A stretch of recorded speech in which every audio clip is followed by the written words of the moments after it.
Мое почтение, друзья! Перед началом данного видеоролика не забудь подписаться на канал, а также поставить колокольчик, чтобы ты узнал, когда выйдет новое видео. Желаю тебе приятного просмотра!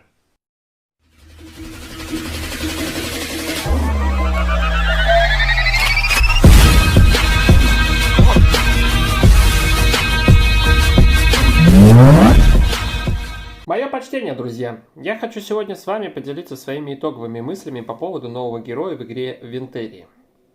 Что бы хотел сказать первым делом о новом герое?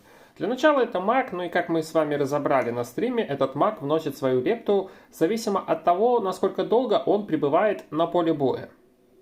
Это первое.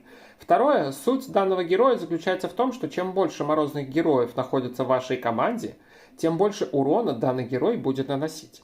Однако переусердствовать с морозными героями в команде я вам не советую, потому что вам нужно не только усилять данного нового героя в команде, а также вам нужно дать максимальную защиту для ваших героев, которые находятся в команде с этим героем.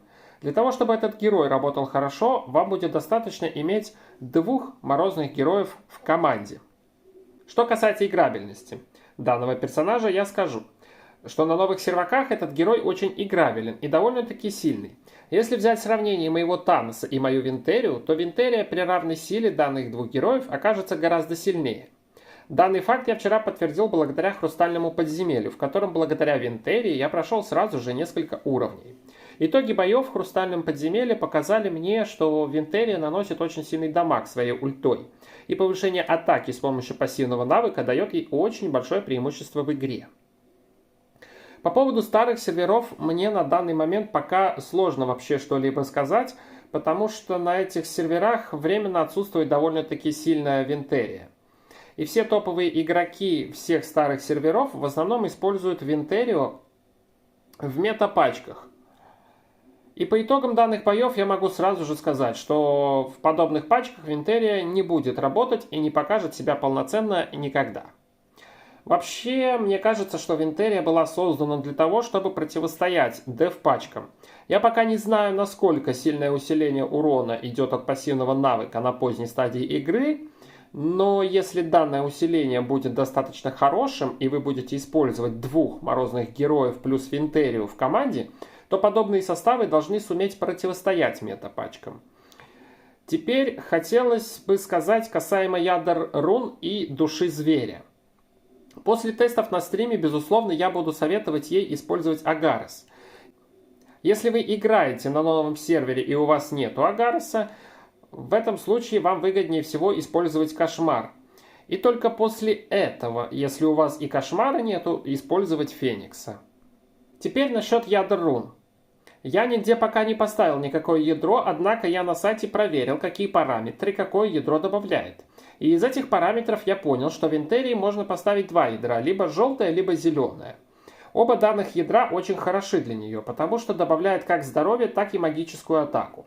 А также зеленое ядро добавляет еще и магическое проникновение и критический удар. Благодаря данным параметрам Винтерия будет атаковать еще более сильнее, но все, конечно же, это нужно тестировать.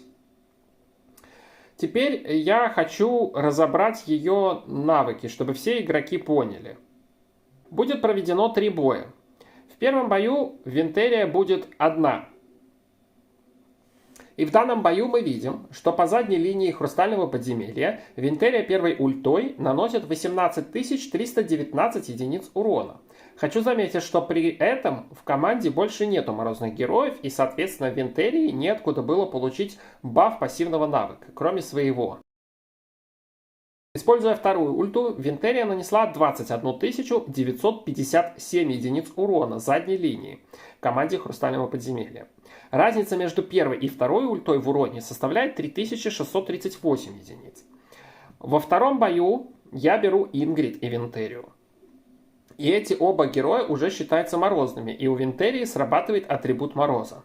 Выходя на поле боя, я сразу же активирую ульту Ингрид, и после этого активирую ульту Винтерии. Урон данной ульты составляет 21 957 единиц. Это ровно та же самая цифра, которую нанесла Винтерия в первом бою второй ультой. Второй ультой Винтерия наносит уже 32 603 единицы урона. И здесь разница между первой и второй ультой составляет 11006 единиц урона. И это мы поставили всего лишь 2 героя с морозным атрибутом. И теперь мы на тот же самый уровень возьмем 3 морозных героя, из которых будут Пулан, Ингрид и Винтерия. Здесь мы увидим, что до момента ульты Винтерии ее союзники использовали где-то 4-6 морозных навыков. Благодаря этому ульта Винтерии нанесла заднему ряду противника 29 233 единицы урона. Вторая ульта Винтерии нанесла уже 57 801 единицу урона. Какой вывод из этих 3 боев я делаю? Я категорически рекомендую вам использовать 2 морозных героев в команде с Винтерией. Потому что чем быстрее и больше будет нанесено морозных навыков в начале боя, тем сильнее будет первая ульта Винтерии, что даст вам наиболее больший шанс выиграть в любом бою. А это, пожалуй, пока что все мои мысли по поводу нового героя. Если у вас есть какие-либо интересные наблюдения по поводу этого героя, то вы обязательно можете ими поделиться в комментариях к данному видео. А вас благодарю за просмотр и желаю вам счастливого Нового года. Все, до новых видео, всем пока!